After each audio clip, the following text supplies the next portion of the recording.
সেন্টারে স্বাগত জানাচ্ছি। আমি ডিসি মিডিয়া মোহাম্মদ তালেবুর রহমান। আমাদের ঢাকা মেট্রোপলিটন পুলিশের সমসাময়িক কিছু বিষয় নিয়ে আপনাদেরকে ব্রিফ করার জন্য আজকে আপনাদের সামনে আমি উপস্থিত হয়েছি। আপনারা জানেন, জননিরাপত্তা বিধান ও আইনশৃঙ্খলা পরিস্থিতি স্থিতিশীল রাখতে ঢাকা মহানগর পুলিশ তাদের নিয়মিত যে কার্যক্রম সেটা পরিচালনা করে যাচ্ছে। এরই অংশ হিসাবে ইতিমধ্যে ঢাকা মহানগরীতে চেকপোস্ট এবং টহল কার্যক্রম বৃদ্ধি করা হয়েছে। ডিএমপির যে গত 24 ঘন্টায় আমাদের জননিরাপত্তা বিধানে দুই পালায় 441টি টহল টিম মোতায়েন ছিল। এর ভিতরে দিনে 259টি এবং রাত্রে 221টি। এর বাইরে ফুট পেট্রোল ছিল আপনার 212টি, পেট্রোল টিম ছিল 212টি, ফোর্ড পেট্রোল 20টি এবং হোন্ডা মোটর পেট্রোল টিম ছিল 27টি। এছাড়া বিভিন্ন গুরুত্বপূর্ণ এবং কৌশলগত স্থানে আমাদের 66টি চেকপোস্ট স্থাপন পরিচালনা করা হয়। গত 24 ঘন্টায় মহানগরের বিভিন্ন স্থানে সাঁড়াশি অভিযান পরিচালনা করে বিভিন্ন অপরাধে জড়িত মোট 186 জনকে গ্রেফতার করা হয়। গ্রেফতারকৃতদের মধ্যে রয়েছে ডাকাত, 5 জন চোর, 13 জন মাদক কারবারি, 2 জন প্রতারক এবং 12 জন বিভিন্ন পরোয়ানাভুক্ত অন্যান্য আসামি। অভিযানকালে 11টি মোবাইল ফোন, একটি বাস ও নগদ 13,180 টাকা উদ্ধার করা হয়। এছাড়া এই সময়ে 10,065 পিস ইয়াবা, 1 কেজি 40 গ্রাম গাঁজা, 74 গ্রাম বোতল ফেন্সিডিল এবং 1 গ্রাম হেরোইন উদ্ধার করা হয়। আপনারা জানেন, মাদক এবং অন্যান্য যে অভ্যাসগত অপরাধী তাদের বিরুদ্ধে আমাদের যে নিয়মিত অভিযান সেটা অব্যাহত রয়েছে। থানা পুলিশের পাশাপাশি ঢাকা মহানগর গোয়েন্দা পুলিশ এক্ষেত্রে তাদের যে নিয়মিত অভিযান সেটা অব্যাহত রেখেছে এবং অনেকটা জোরদার করা হয়েছে। তার প্রেক্ষিতে গতকাল ডিবি ওয়ারির একটা টিম 123টি চোরাই মোবাইল সহ এই চক্রের 5 জন সদস্যকে গ্রেফতার করে। এবং আপনারা জানেন, মোহাম্মদপুর এলাকায় কবজি কাটা আনোয়ার নামে একটা গ্রুপ রয়েছে। তারা বিভিন্ন অপরাধের সাথে সরাসরি জড়িত এবং এই অপরাধের যারা সদস্য তারা জনমনে আতঙ্ক সৃষ্টি করা থেকে আরম্ভ করে নানা সময় বিভিন্ন অপরাধ কার্যক্রমের সাথে জড়িত। সেই কবজি কাটা আনোয়ার গ্রুপের 2 জন সদস্যকে তারা গ্রেফতার করেছে তেজগাঁ গোয়েন্দা বিভাগের একটা টিম। এই 2 জনের নাম হচ্ছে মোহাম্মদ নিশাত এবং মোহাম্মদ রাসেল ওরফে পেস্টিং রাসেল। এছাড়া আপনারা জানেন, রাজধানীর গুলশানের সাবেক সংসদ সদস্যের বাসায় গিয়ে 50 লাখ টাকা চাঁদা দাবি মামলার একটা ঘটনায় 5 জন রিমান্ডে রয়েছে। তাদের একজনের বাসা থেকে 2,25,00,000 টাকার একটা চেক উদ্ধার করা হয়েছে এবং এই ঘটনার প্রেক্ষিতে পৃথক একটি মামলা কলাবাগান থানায় প্রক্রিয়াধীন রয়েছে। গত 6 মাসে আপনারা যে আমাদের যে অপরাধ সূচক সেগুলো যদি আমরা পর্যালোচনা করি, জানুয়ারি 2025 থেকে জুন 2025 পর্যন্ত এই সময়ে ঢাকা মহানগরের 50টা থানায় 33টি ডাকাতি, 248টি ছিনতাই, 121টি খুন এবং 1,068টি চুরির মামলা রেকর্ড করা হয়। এই হিসাবে যদি আমরা চিন্তা করি, গড়ে ঢাকা মহানগরীতে 20টির মতো খুনের ঘটনা সংঘটিত হয় প্রতি মাসে এবং এই সংখ্যা ডাকাতির ক্ষেত্রে গড়ে 5টির মতো ঘটনা সংঘটিত হয়। গত 6 মাসের যে অপরাধ সূচক সেটা বিশ্লেষণ করলে আমরা দেখতে পাই এই সময়ে গড়ে 46টির মতো ছিনতাই মামলা রেকর্ড করা হয়েছে। এবং আরেকটা বিষয় যেটা অনেকেই আপনারা হয়তো উদ্বিগ্ন, আমরা সেটা খুব গুরুত্ব দিয়ে দেখছি।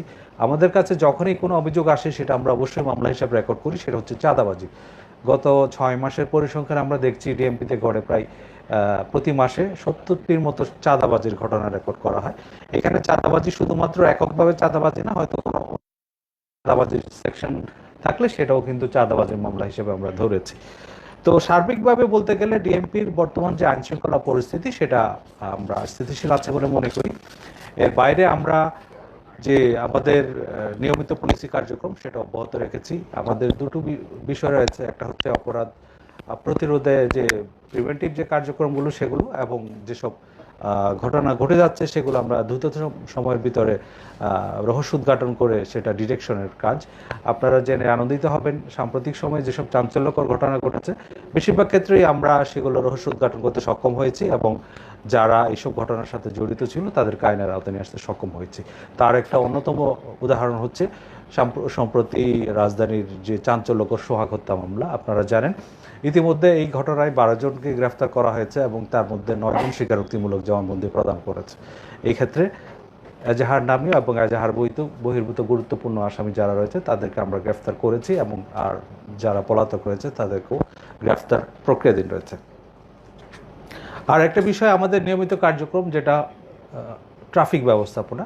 ট্রাফিক ব্যবস্থাপনার ক্ষেত্রে আমরা নিত্য নতুন কৌশল অবলম্বন করছি এবং বিভিন্ন স্থানে আমরা কিছু পরীক্ষামূলক ডাইভারশন দিচ্ছি এবং এসব ক্ষেত্রে দেখা যায় সেগুলো খুব ইতিবাচক ফলাফল নিয়ে আসছে। তথাপি কিছু ট্রাফিক আইনে বেশ কিছু মামলাও প্রতিদিন রুজু হয়। গত 24 ঘন্টায় এরকম 2845টি মামলা রুজু হয়েছে এবং এর মধ্যে 282টি গাড়ি ডাম্পিং করা হয়েছে এবং 93টি গাড়ি রেকার করা হয়েছে। আমরা প্রত্যাশা করি নগরবাসী তারা সড়ক পরিবহন আইন মেনে চলবেন এবং নগরের যে ট্রাফিক শৃঙ্খলা সেটা মেনটেন করার জন্য পুলিশকে যথাযথভাবে সহায়তা করেন। আমরা ঢাকা মহানগরের পক্ষ থেকে নগরবাসীর সার্বিক নিরাপত্তা এবং নির্বিঘ্ন চলাচল নিশ্চিত করতে আমরা আন্তরিকতার সাথে কাজ করছি। আপনাদেরকে আমরা আহ্বান জানাচ্ছি সবাই আইন মেনে চলবেন, কোনোভাবেই আইন নিজের হাতে তুলে নেওয়া যাবে না এবং যে কোনো ক্ষেত্রে অপরাধ এবং অপরাধীদের সম্পর্কে কোনো তথ্য থাকলে নিকটস্থ থানায় অবহিত করবেন, পুলিশ তাৎক্ষণিক ব্যবস্থা নেবে। আমরা ঢাকা মহানগর পুলিশ সবসময় আপনাদের পাশে আছি, থাকবো। আসসালামু আলাইকুম, সবাইকে অনেক ধন্যবাদ। আমাকে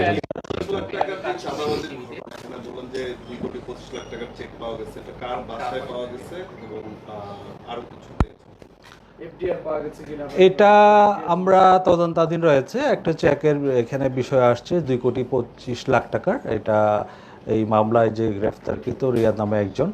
আমরা অন্যান্য বিষয়গুলো তদন্ত করছি, এটা অব্যাহত আছে। এই ঘটনায় যে আরো একবার চাঁদা পেয়েছিল তখন তারা কেন পুলিশকে ইনফর্ম করেনি? এটা কি তাদের কি করা হয়েছে কিনা, আসলে কেন চাঁদা দিল আর কি? জি, এটা খুব গুরুত্বপূর্ণ। আগেই যদি ইনফর্ম করতে হয় তো পরবর্তী অপরাধগুলো ঠেকানো যেত। আমরা বিষয়গুলো খতিয়ে দেখছি কি কারণে তারা চাঁদা দিয়েছিল বা এক্ষেত্রে তাদের কোনো দুর্বলতা আছে কিনা সে বিষয়গুলো আমরা খতিয়ে দেখছি। রিমান্ডে থাকা সমন্বয়করা আরো বেশ কয়েকজন ব্যবসায়ীর কাছ থেকে টাকা নিয়েছে। প্রাথমিক জিজ্ঞাসাবাদে জানা গেছে কিনা কতজনের কাছ থেকে তারা টাকা নিয়েছে এবং তাদের অ্যাকাউন্টে অস্বাভাবিক লেনদেনের তথ্য পাওয়া গেছে এবং এই টাকাটা তাদের উপরে নেতাদের কাছেও ভাগ বাটোয়ারা হয়। মানে এই জিজ্ঞাসাবাদে এই পর্যায়ে কি কি তথ্য এরকম পেয়েছেন? আসলে এখানে যারা জড়িত ছিল আমি এটা মনে করি কোনো দলীয় পরিচয় কারো কাছে মুখ্য বিষয়টা। আমরা যে সম্ভাব্য কারণগুলো এবং এখানে যারা জড়িত ছিল তারা ব্যতীত আর অন্য কেউ আছে কিনা সেটাও আমরা তদন্ত করে দেখছি। আশা করি তদন্ত শেষে এগুলো বিস্তারিত জানা সম্ভব হবে। যেটা হচ্ছে যে আইন শৃঙ্খলা পরিস্থিতি আশঙ্কা করে সতর্কবার্তা জারি করেছে পুলিশ সদর দপ্তর সারা দেশে, মানে আগামী কয়েকদিনের জন্য। আসলে এই বিষয়ে ঢাকা মহানগরীতে বিশেষ করে একটি রাজনৈতিক দল যারা মানে পলাতক, তারা আইন শৃঙ্খলা পরিস্থিতি অবনতি ঘটাতে পারে। আপনাদের কাছে আসলে কি ধরনের মেসেজ আসছে এই ব্যাপারে আপনাদের পদক্ষেপ? আমরা যে কোনো সময় সতর্ক রয়েছি যে কোনো অরাজক পরিস্থিতি মোকাবেলা করার জন্য ডিএমপি তার পূর্ণাঙ্গ সক্ষমতা নিয়ে কাজ করছে। এই ক্ষেত্রে যদি কেউ আইন শৃঙ্খলা অবনতি করার চেষ্টা করে সেটা আমরা অবশ্যই আইনানুগভাবে মোকাবেলা করব। এর বাইরে আমাদের যে গোয়েন্দা তথ্য যেগুলো থাকে সেগুলো কাজে লাগিয়ে আমরা আইন শৃঙ্খলা পরিস্থিতি স্বাভাবিক রাখার জন্য চেষ্টা করছি। এই যে সন্ধ্যার পরে বিশেষ করে রাজধানী যে থানাগুলো আছে এই থানাগুলোতে সমন্বয়ক পরিচয় জ্ঞান দরবার এবং চাঁদাবাজি নানা ধরনের ইয়ার জন্য প্রেশার ক্রিয়েট করা হয় থানার ওসিদেরকে। থানার ওসিরা ঠিকমতো কাজ করতে পারছেন না, থানায় হয়ে গেছে এখন আড্ডাখানা। বিশেষ করে এনসিপি বলেন, বিএনপি বলেন, জামাত বলেন, সন্ধ্যার পরে তাদের থানায় হচ্ছে আড্ডাখানা চলছে। এই ধরনের প্রচুর অভিযোগ আছে। এই বিষয়ে আপনাদের আসলে থানায় তো আড্ডার বিষয় না বা তো সালিশ করার বিষয় না। আমরা কয়েকটি ভিডিও দেখছি এবং কয়েকটি ঘটনা দেখছি, থানায় সালিশ করতেছে এনসিপি, থানায় সালিশ করতেছে বিএনপি, থানায় সালিশ করতেছে হলো জামাত। তাহলে এই বিষয়গুলো কেন আইন শৃঙ্খলা বাহিনী নিয়ন্ত্রণ করতে পারছে না বা আগের মতো কেন অ্যাকশনে দিতে পারছেন না আপনারা? মানে দুর্বলতাটা কোথায়? থানায় আসলে এরকম সালিশ করার কোনো অবকাশ নাই। যদি কোনো মামলার বাদী অথবা বিবাদী তারা নিজেদের মধ্যে আপোষ মীমাংসা করে, সেক্ষেত্রে তারা নিজেদের মতো করে করতে পারে। তবে এই ক্ষেত্রে আপনি যেটা বললেন দেন দরবার বা তদবির, এইগুলা থানায় বসে কোনো নাম দিয়ে করার কোনো অবকাশ নেই। এই ক্ষেত্রে কোনো সুস্পষ্ট অভিযোগ পেলে আমরা অবশ্যই প্রয়োজনীয় ব্যবস্থা গ্রহণ করব। পুলিশ আগের মতো অ্যাকশনে কেন যেতে পারছে না? আমরা দেখছি যে গত বছরের তুলনা বা এর আগের বছর তুলনা আমরা দেখছি যে একেবারে মোহাম্মদপুর ছিনতাইকারীদের অভয়ারণ্য হয়ে উঠছে, এরেস্ট হচ্ছে, পুলিশ কাজ কিন্তু তারপরে দমানো যাচ্ছে না। পুরো রাজধানীটাই আপনার চাঁদাবাজি আর ছিনতাইয়ের প্রতিদিনই ঘটনা ঘটছে। তাহলে পুলিশ কেন অ্যাকশনে যেতে পারছে না আগের মতো? আমার আপনার প্রশ্নের একটা পার্ট আমি বলি। পুলিশ কিন্তু যথেষ্ট সক্রিয় রয়েছে মাঠে, এবং ঢাকা মহানগর পুলিশ যথাযথভাবে কাজ করছে দেখে কিন্তু অপরাধের মাত্রাটা অনেকটাই স্থিতিশীল রয়েছে, এবং যেসব ঘটনা ঘটছে খুব অল্প সময়ের ব্যবধানে সেই ঘটনায় জড়িতদের আমরা আইনের আওতায় নিয়ে আসতে পারছি। এর বাইরে কিছু অপরাধ যে হচ্ছে না তা না, আমরা চেষ্টা করছি অপরাধের মাত্রাটাকে অবশ্যই সীমিত রাখার এবং এটা একটা সহনীয় মাত্রার মধ্যে রাখার জন্য। আর পুলিশের উপর যে দায়িত্বগুলো রয়েছে আমরা সব সঠিকভাবে পালন করছি। এছাড়া আমাদের সদস্যদের নিয়মিত প্রশিক্ষণ প্রদানের মাধ্যমে সামনে যে জাতীয় নির্বাচন সেটার জন্য প্রস্তুতি আমরা নিচ্ছি।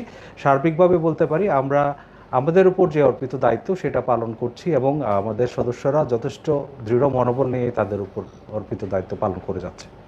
সাম্প্রতিক সময়ে আমরা কিছু ঘটনা দেখেছি যে থানা থেকে অভিযুক্তদেরকে গ্রেপ্তার করা হয়েছে। সেই গ্রেপ্তারকৃত অভিযুক্তদেরকে বিভিন্ন রাজনৈতিক দল জোরপূর্বক নিয়ে গেছে। তো সেই ঘটনাগুলোর আসলে কি হবে, এবং এই ধরনের ঘটনা ভবিষ্যতেও আরো ঘটবে?